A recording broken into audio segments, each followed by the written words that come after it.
What's good, guys? It's the Jack of all trades, Strut Vegas, here live in effect the first time on YouTube, and I'm here to show you guys how to do a little auto repair on your vehicle. Welcome to the jungle, baby. Today we're doing a repair on a 2008 Dodge Ram Mega Cab. It's a Gen 3, and we're doing an AC compressor clutch repair. Here are the tools you're going to need to simply to fix this thing. You're going to need a socket set, either 3/8 or 1/2 inch socket set. That's what I've got here. You're going to need to go buy a can of the R132A with the gauge on it. Flathead screwdriver. Highly recommend a PD blaster to try to get some of the rust and corrosion off to make it easier to get this thing off. And I've got some type of wedge to kind of pry this thing off if we have any difficulty getting it off. So let me go inside and give you a little bit more information and tell you what we've got here. So my AC wasn't working, and I started doing a little bit of research on YouTube here and there. Realized that nobody had a video on a Gen 3 Dodge truck on how to fix the AC or what was going on. So what I did was first went and bought a can of R132A, found that my low pressure side on my Dodge is right here off the filter dryer, right here on the left passenger side corner behind the filter for your intake, okay? So I simply put the gauge up onto this portion, checked it with the car running, found out that I had high pressure on my low pressure side. What that told me was that my compressor was not running, it wasn't flowing through, so all the pressure was stuck on this low pressure side. Did more research and came over and found that my actual AC compressor and clutch is right here. So the clutch is supposed to engage when you turn the AC on. There's a magnet behind here which pulls the field to press this in and engage, and that's what actually turns the compressor. Well, this was not spinning at that time that we were trying to turn the AC on, telling me that I had a clutch issue with this compressor. It was not engaging. I read some other things that said you can try to manually push it on. Nothing worked. So here we are starting this repair, and I've just simply went back. There's a little lever back here where you can pull and loosen up your belt. I did it manually. I didn't need any kind of ratchet or anything. I simply just pulled it up with my left hand, pulled this belt, and it was pretty simple to pull the belt off, kind of knowing that it goes under, over here as well. And that simply was all I did. So we're gonna go to the next step here in a moment. We're gonna simply take a socket and take off this first portion of the clutch and try to remove this whole thing. Here we go. Okay, guys, here's the update. I went to take this off and used a 7/16 socket, too big. 3/8 socket was too small, so we had to go ahead and go with the millimeter size. We went with a 10 millimeter. Put the 10 millimeter socket on here, and you have to stop the clutch from spinning. So what I did was I took my handy dandy 18-inch pipe wrench. Since I'm a pipe fitter by trade, I put the pipe wrench right here on the outside of the clutch assembly, and I put my socket on the inside, and it easily released at that time. So now what I'm going to do is go ahead and start to take this portion of it off. You just pull it out. You can see that's pretty galled up right there.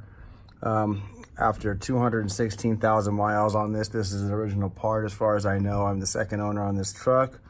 The gears on the inside, teeth on the inside look pretty good, but yeah, a lot of wear and tear here. You can hear some metal falling out there.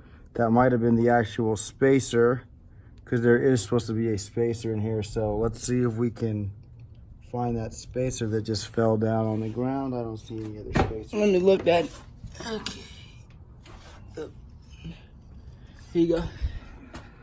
We've got Ace Degree here on the recording side, and he's also a good site. So yeah, he's found our spacer.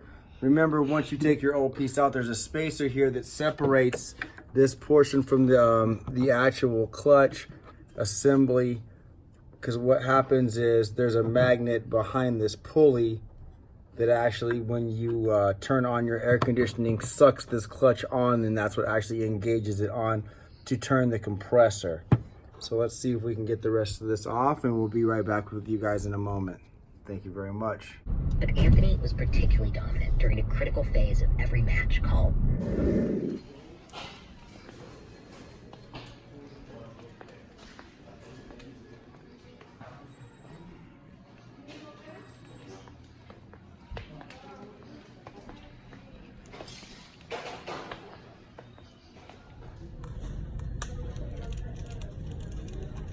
A little bit nicer than this one, don't you think?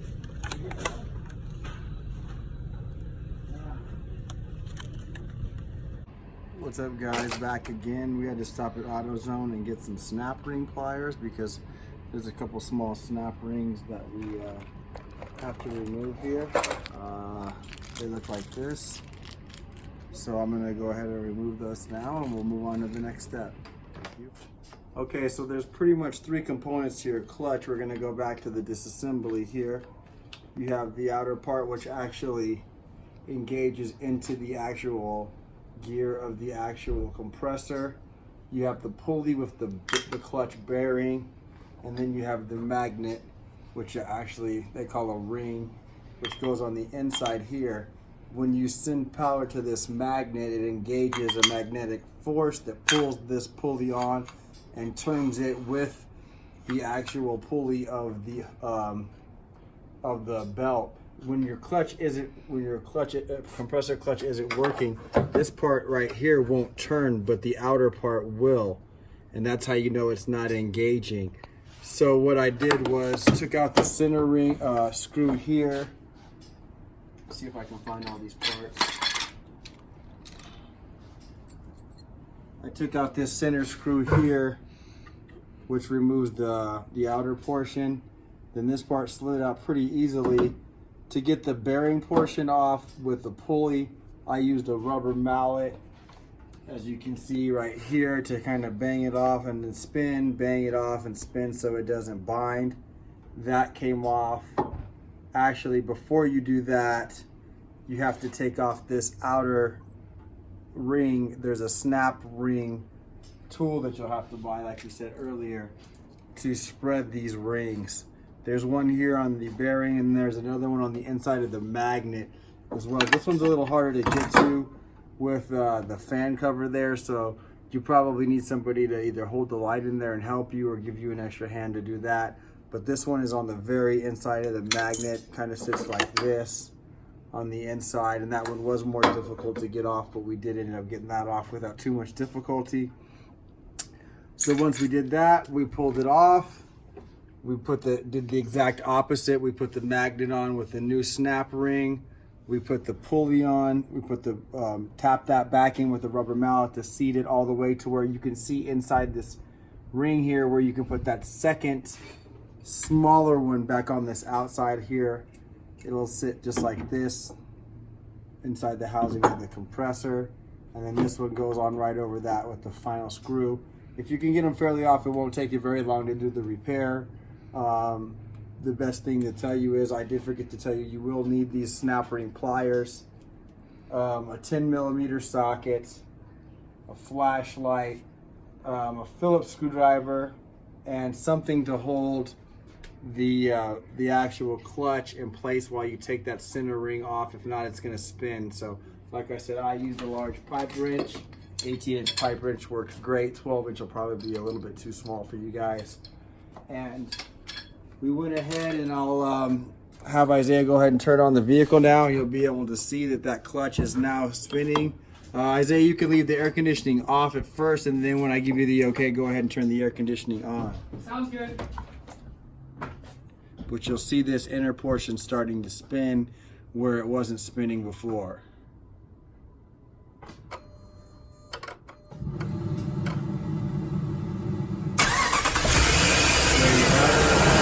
Kind of spinning freely right now. Go ahead and engage the AC. You'll see it start spinning a lot faster. And there you have it, guys. A very simple fix. It cost me about $60 for the AC clutch AC compressor clutch. And as you can see in here, the AC is blowing nice and cool. Got the AC on. It's blowing nice and cool. Alright guys, that's about it for today. That's pretty much the basics of changing the clutch. If you have any extra questions or concerns with your particular vehicle, you can go ahead and put a comment down below. Remember, I'm Strut Vegas, the superficial mastermind of this whole thing. So like and subscribe. This is my first video. I'm just really trying to give some information out there for people to save money on their own and do this by themselves without having to spend so bunch of money going to the mechanic. So like I said, I hope this taught you guys a little bit, and thank you very much. Have a great day.